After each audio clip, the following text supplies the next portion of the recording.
ଓମ୍ ଶାନ୍ତି। ଯେଉଁମାନେ କି ଏହି କଲ୍ୟାଣକାରୀ ପୁରୁଷୋତ୍ତମ ସଙ୍ଗମ ଯୁଗରେ କଲ୍ୟାଣକାରୀ ଶିବ ପିତାଙ୍କଠାରୁ ସର୍ବଶ୍ରେଷ୍ଠ ଆତ୍ମଜ୍ଞାନ ପ୍ରାପ୍ତ କରି ଅବ୍ୟକ୍ତ ଅର୍ଥାତ୍ ସମ୍ପୂର୍ଣ୍ଣ ଆତ୍ମିକ ସ୍ଥିତିକୁ ପ୍ରାପ୍ତ କରିବାର ପୁରୁଷାର୍ଥ କରୁଛନ୍ତି, ସେମାନଙ୍କୁ ହୃଦୟର ସହିତ ଆନ୍ତରିକ ଈଶ୍ୱରୀୟ ଶୁଭ ଅଭିନନ୍ଦନ, ସୁପ୍ରଭାତ, ସୁସ୍ୱାଗତମ୍। ଆଜିର ଏହି ଶୁଭ ଦିନରେ ପ୍ରେମମୟ ଏବଂ କୃପାମୟ ବାପ୍ ଦାଦା ନିଜର ବାବାଙ୍କ ସମାନ ହେବାର ପୁରୁଷାର୍ଥୀ ସନ୍ତାନମାନଙ୍କୁ ଦେଖୁଛନ୍ତି ତଥା ବିଶ୍ୱର ସମସ୍ତ ଆତ୍ମାମାନଙ୍କୁ, ଯେଉଁମାନେ କି ନିଜର ଆତ୍ମିକ ପିତା ପରମାତ୍ମାଙ୍କର ପରିଚୟକୁ ମଧ୍ୟ ଜାଣିନାହାନ୍ତି, ସେମାନଙ୍କୁ ମଧ୍ୟ ଦେଖୁଛନ୍ତି। କାରଣ ସମସ୍ତେ ତ ଭଗବାନଙ୍କର ସନ୍ତାନ ନା। ଜାଣତରେ ହେଉ ବା ଅଜାଣତରେ ବର୍ତ୍ତମାନ ସମୟରେ ବିଶ୍ୱର ଅଧିକାଂଶ ଆତ୍ମାଙ୍କୁ ଦୟା ବା କୃପାର ଆବଶ୍ୟକତା ରହିଛି। ସେଥିପାଇଁ ପିତାଙ୍କର ସଠିକ୍ ପରିଚୟ ନ ଜାଣି ମଧ୍ୟ ବିଭିନ୍ନ ନାମ ରୂପରେ ଡାକି ଚାଲିଛନ୍ତି। ଟିକିଏ ଦୟା ଦୃଷ୍ଟି ପାଇବା ପାଇଁ ଡାକ ଛାଡ଼ୁଛନ୍ତି। କାହିଁକି ନା ଭିନ୍ନ ଭିନ୍ନ ସମସ୍ୟା ଗୁଡ଼ିକ କାରଣରୁ ତଥା ନିଜର ମନ ଏବଂ ବୁଦ୍ଧିର ସନ୍ତୁଳନ ନ ରଖିପାରିବା କାରଣରୁ କୃପାମୟ ପରମାତ୍ମା ପିତାଙ୍କୁ ବା ନିଜ ନିଜର ମାନ୍ୟତା ଅନୁସାରେ ନିଜର ଇଷ୍ଟଦେବମାନଙ୍କର କୃପା ପାଇବା ପାଇଁ ବହୁ ଦୁଃଖ ଶାନ୍ତିରେ ପଡ଼ି ଡାକିବାରେ ଲାଗିଛନ୍ତି। ସେଥିପାଇଁ ପରମାତ୍ମା ପିତାଙ୍କୁ ମଧ୍ୟ ସେହି ଇଷ୍ଟମାନଙ୍କ ଦ୍ୱାରା ହିଁ ସେମାନଙ୍କର ଭାବନାର ଫଳ ପ୍ରଦାନ କରିବାକୁ ପଡ଼ୁଛି। ତେବେ ଦାତା ତ ସେ ହିଁ ଜଣେ ନା। ତେଣୁ ଶିବ ପରମାତ୍ମା ପିତା ମଧ୍ୟ ସନ୍ତାନମାନଙ୍କୁ କହୁଛନ୍ତି କି ବାବାଙ୍କର ସହଯୋଗୀ ସାଥୀ ଅର୍ଥାତ୍ ଭୁଜା ତ ତୁମେ ବ୍ରାହ୍ମଣ ସନ୍ତାନମାନେ ହିଁ ଅଟ। ସଙ୍ଗମଯୁଗୀ ଶ୍ରେଷ୍ଠ ବ୍ରାହ୍ମଣ, ଯେହେତୁ ସାରା ବିଶ୍ୱବାସୀ ଆତ୍ମିକ ରୂପରେ ତୁମର ଭାଇ ଅଟନ୍ତି, ତେଣୁ ତୁମେମାନେ ମାଷ୍ଟର ଦୟାର ସାଗର ହୋଇ ସେମାନଙ୍କ ଉପରେ, ଦୁଃଖୀ ଆତ୍ମାମାନଙ୍କ ଉପରେ ଦୟାଶୀଳ ହୁଅ। ତେବେ ଯେତେବେଳେ ସ୍ୱ ଅର୍ଥାତ୍ ନିଜର ଉନ୍ନତି ପାଇଁ ସ୍ୱ ଉପରେ ଦୟାଶୀଳ ହେବ, ସେତେବେଳେ ସ୍ୱତଃ ବେହଦ୍ର ବୈରାଗ୍ୟ ବୃତ୍ତି ଜାଗ୍ରତ ହେବ।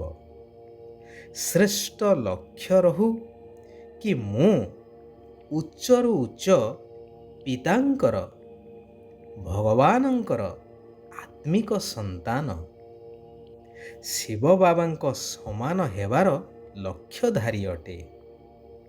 ତେବେ ଏହି ଲକ୍ଷ୍ୟ ହିଁ ନିଜ ଭିତରେ ଥିବା କମି, କମଜୋରି ବା ଦୁର୍ବଳତା ପ୍ରତି ସ୍ୱତଃ ବୈରାଗ୍ୟ ଉତ୍ପନ୍ନ କରାଇଦେବ। ଯେପରି ସଚ୍ଚା ଭକ୍ତଟିଏ ଦୟାଳୁ ହୋଇଥାନ୍ତି, ଅର୍ଥାତ୍ ପାପ କରିବାକୁ ଡରିଥାନ୍ତି ନା। ତୁମେ ସନ୍ତାନମାନେ ତ ଭକ୍ତଙ୍କ ଠାରୁ ଶ୍ରେଷ୍ଠ ଜ୍ଞାନୀ। ତେଣୁ ତୁମକୁ ଦୟାଳୁ ହୋଇ ପ୍ରଥମେ ପାପଠାରୁ ଦୂରେଇ ରହିବା ଦରକାର। ତେବେ ତୁମମାନଙ୍କ ଭିତରେ ତିନିଟି କଥାଠାରୁ ଦୂରେଇ ରହିବାର ଶକ୍ତି ଦରକାର, ଯଥା ଅବହେଳାପଣିଆ, ଈର୍ଷା ଏବଂ ଘୃଣା। ଆନ୍ତରିକ ଦୟାଭାବ ହିଁ ଏହି ଅବହେଳାପଣିଆକୁ ସମାପ୍ତ କରିଦେଇଥାଏ। ଜ୍ଞାନଯୁକ୍ତ ଦୟା କେବେ ବି କୌଣସି ଆତ୍ମା ପ୍ରତି ମନ ଭିତରେ ଈର୍ଷା ବା ଘୃଣାଭାବ ଉତ୍ପନ୍ନ ହେବାକୁ ଦେଇନଥାଏ। କାରଣ ଏଥିରେ ଆତ୍ମିକ ଭାବନାର ନିଶାର ସନ୍ତୁଳନ ରହିଥାଏ। ତେବେ ଘୃଣାଭାବ ରଖିବାର ନାହିଁ କି ପ୍ରଭାବିତ ମଧ୍ୟ ହେବାର ନାହିଁ। ଯେହେତୁ ତୁମେମାନେ ପରମାତ୍ମାଙ୍କ ଉପରେ ପ୍ରଭାବିତ ହୋଇସାରିଛ, ତେଣୁ ଅନ୍ୟ ଉପରେ କିପରି ବା ପ୍ରଭାବିତ ହୋଇପାରିବ? ଏହାର ଅର୍ଥ ଅମାନତରେ ଖୟାନତ, ଅର୍ଥାତ୍ ଅନ୍ୟର ସମ୍ପତ୍ତିକୁ ବିନା ଅଧିକାରରେ ନିଜ କାମରେ ଲଗେଇବା ସହିତ ସମାନ। ଯେବେକି ତୁମେ ମନବୁଦ୍ଧିକୁ ପରମାତ୍ମାଙ୍କୁ ଦେଇଛ, ତେବେ ତୁମର ତ ନୁହେଁ ଯାହାକି ଅନ୍ୟ ଉପରେ ପ୍ରଭାବିତ ହେବ। ଶିବ ବାବା କହୁଛନ୍ତି, ଏହି ସଙ୍ଗମ ଯୋଗୀ ବ୍ରାହ୍ମଣ ଜୀବନର ମୂଳଦୁଆ ବା ମହାମନ୍ତ୍ର ହେଉଛି ମନମନା ଭବ।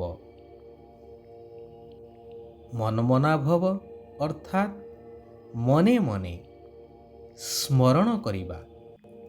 ବେହଦର ବୈରାଗ୍ୟ ଅର୍ଥାତ୍ ଦେହ ସହିତ ସାରା ସଂସାର ଠାରୁ ବୁଦ୍ଧି ସହିତ ଅଲଗା ରହିବା।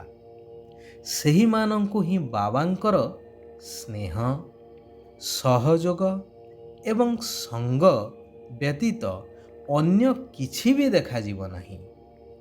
ବୁଦ୍ଧିରେ ସର୍ବଦା ରହିବ କି ତୁମ ସଙ୍ଗରେ ଖାଇବି, ତୁମ ସଙ୍ଗରେ ପିଇବି, ଉଠିବି, ବସିବି, ତୁମ ସହିତ କର୍ମଯୋଗୀ ହୋଇ କର୍ମ କରିବି।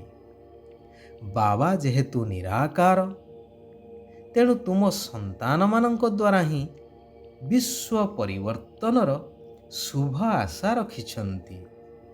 ତେଣୁ ବାବାଙ୍କର ହୃଦୟର ଆଶାକୁ ପୂର୍ଣ୍ଣ କରୁଥିବା ମହାନ ଆତ୍ମା, କୁଳ ପ୍ରଦୀପ ଆତ୍ମାମାନଙ୍କୁ, ବିଜୟୀ ଆତ୍ମାମାନଙ୍କୁ ବାପଦାଦା ସର୍ବଦା ୟାଦ ପ୍ୟାର ଏବଂ ନମସ୍ତେ କରିଥାନ୍ତି। ବାବା କହୁଛନ୍ତି, ପ୍ରାପ୍ତିଗୁଡ଼ିକୁ ନିଜର ସ୍ମୃତିରେ ଜାଗ୍ରତ କରି ସର୍ବଦା ଖୁସିର ଅନୁଭୂତି କରୁଥିବା ସହଜ ଯୋଗୀ ହୁଅ। ରାଜଯୋଗର ଆଧାର ହେଉଛି ସ୍ନେହ ଏବଂ ସ୍ନେହର ଆଧାର ହେଲା ସମ୍ବନ୍ଧ। ସମ୍ବନ୍ଧ ଦ୍ୱାରା ହିଁ ସର୍ବପ୍ରାପ୍ତି ହୋଇଥାଏ। କହିବା ବାହୁଲ୍ୟ, ଯେଉଁଠାରୁ ସର୍ବପ୍ରାପ୍ତି ହୋଇଥାଏ ବା ସବୁକିଛି ମିଳିଥାଏ, ମନବୁଦ୍ଧି ତ ସ୍ୱତଃ ସେଠାକୁ ଚାଲି ଯାଇଥାଏ ନା। ତେଣୁ ବାବା ଯେଉଁ ସବୁ ଶକ୍ତିର, ଜ୍ଞାନର, ଗୁଣର, ସୁଖ ଶାନ୍ତିର, ଆନନ୍ଦ ଏବଂ ପ୍ରେମର ସମ୍ପତ୍ତି ଦେଇଛନ୍ତି, ଅର୍ଥାତ୍ ଯେଉଁ ସବୁ ପ୍ରାପ୍ତିଗୁଡ଼ିକୁ ଆମେମାନେ ପ୍ରାପ୍ତ କରିଛେ, ସେଗୁଡ଼ିକୁ ବୁଦ୍ଧିରେ ବାରମ୍ବାର ଜାଗ୍ରତ କରିବା ଦରକାର। ତେବେ ଖୁସିର ଅନୁଭୂତି ହେବାକୁ ଲାଗିବ ଏବଂ ସହଜ ଯୋଗୀ ହୋଇଯିବ।